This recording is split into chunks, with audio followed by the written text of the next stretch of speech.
doing eyeshadow, if any shadow falls down onto the cheekbone, it's not going to stick to the cheekbone. You're going to be able to brush it away when you're all done. That's important. You don't want to end up with dark circles under the eyes caused by falling eyeshadow.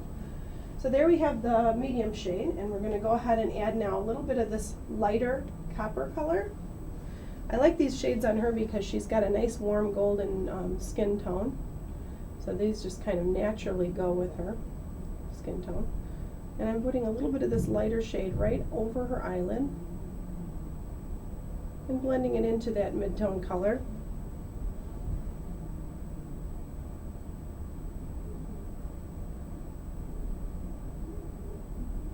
Browns are okay to use as long as they're a warm brown. You start getting into the cool shades, and that tends to add years to people. We don't want to do that. It's too, they look gray in photographs, so try not to do cool brown shades on brides, especially with all the photography that's going on.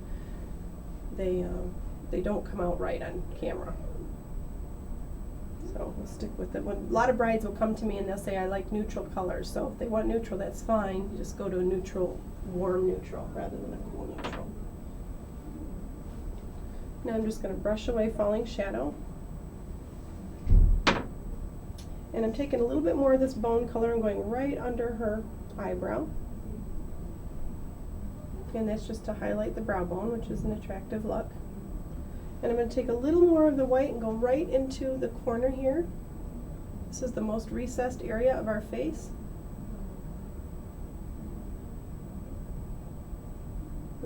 By lightening it up, and it reflects light, and it opens up the eyes even more, widens them.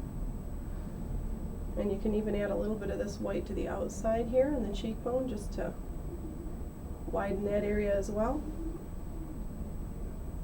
Anything that draws light to the eye area is attractive and looks better. There we go. I'm just going to give a light brush away.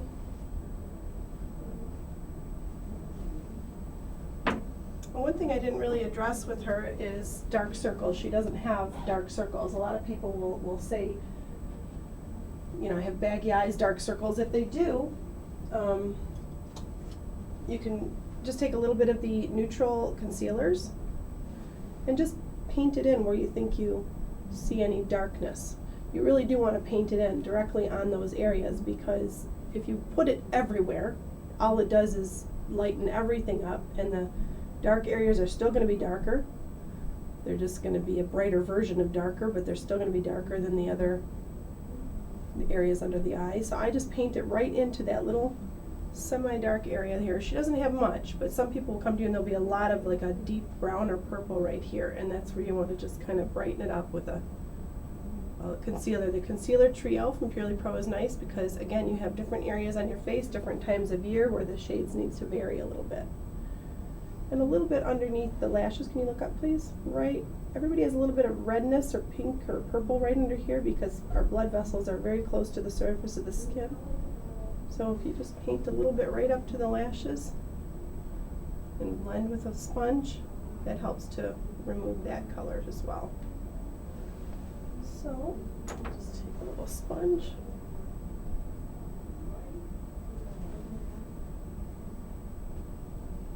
And blend.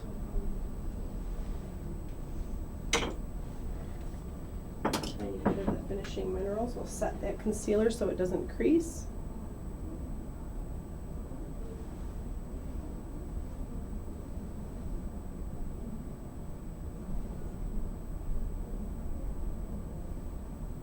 There. Okay, so next step will be contouring the cheekbones, and you'll notice I'm working top to bottom. That helps me to set in color and make everything more natural looking. If I were to just go and do all of her eyes right now, lashes and everything, I feel like it would just be too powerful. So I get kind of the mid-tones down first. Everybody does it a little different. That's just my way of doing it. Okay, we're going to add a little more depth to the eyeshadow now by mixing a little bit of the darkest shade, this dark brown, with this copper. Again, I'm going to use it on my hand.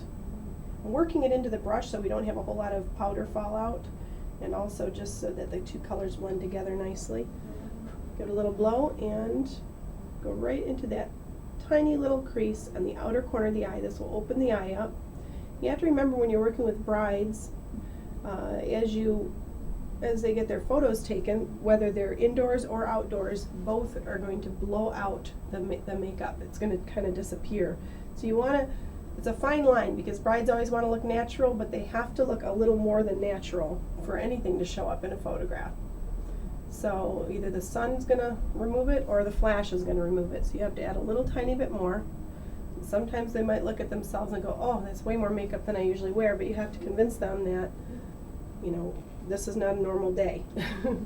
They have to look a little better than normal. So a lot of times I just use my brush with nothing on it just to blend. Because if it's blended, even if there's a lot more color than they're used to, if it's blended and looks nice, then they're going to be more accepting of it. So there's nothing on my brush right now. I'm just blending the darker shade in. Now to give it a little bit more of a cheerful appearance, it's not so brown, brown, brown, we're going to add a little bit of this bright pink, and you're probably thinking, oh my gosh, bright pink, but just a teensy bit of pink right up under the brow bone is going to make this be brighter and prettier. Still natural, just a tiny bit of color. And these are the single shadows from Purely Pro, which you can customize your own palettes if you'd like, the 5-wall shadows, or you can also order the leather bound, I think 12 shadows come in those. I'm not double check on that before ordering it. But you can create your own collections of shadows. Okay, so for eyeliner, we're going to take a little bit of the black cream gel liner, and black is important. Some people go, oh, I never wear eyeliner, or they only wear it on top, or they only wear it on bottom. I'm using the multitask brush, which has two ends to it. I'm using the flat chiseled end. Close your eye. I'm putting it right up against her eyelashes, right, literally right on that where the lash comes out of the skin. And I'm just setting it there. I'm not brushing back and forth. I'm kind of tapping it into place.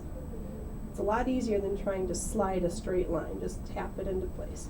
You don't need much. We'll start light and add as you go because it's a lot easier to add more than it is to remove. If you just tap it into place like so. Now the beauty of this cream gel liner is you have working time with it, which means you can blend it around or you can let it dry in a nice straight line, whichever is best for you. Look up for me. I'm just going to put a tiny bit underneath, not a lot, because I don't like a lot of eyeliner under the eye. I think it just drags the eye down too much, but a little bit under there that I can blend some color into and look nice. I'm just putting a tiny bit under there. Should I try again? I'm going to add a little more black right on the outer corners.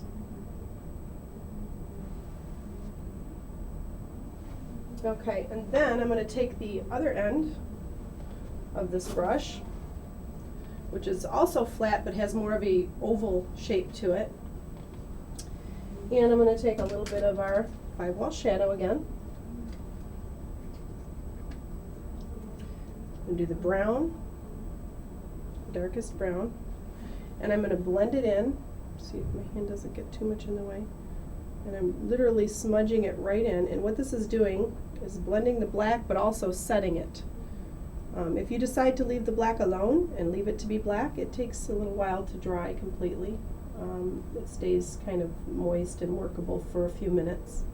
But if you set it with a powder, it instantly blends with that powder and dries, and it's a smudge-proof product at that point.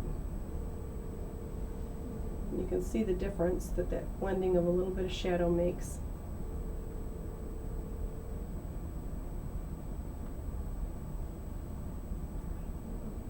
And look up for me, please. Now on the bottom, I'm going to take a teeny bit of a lighter color. I don't want to put that dark brown under there, so I'm just going to take that mid-tone shade that's right next to the brown in the 5-well, and I'm just going to blend it right in to that black.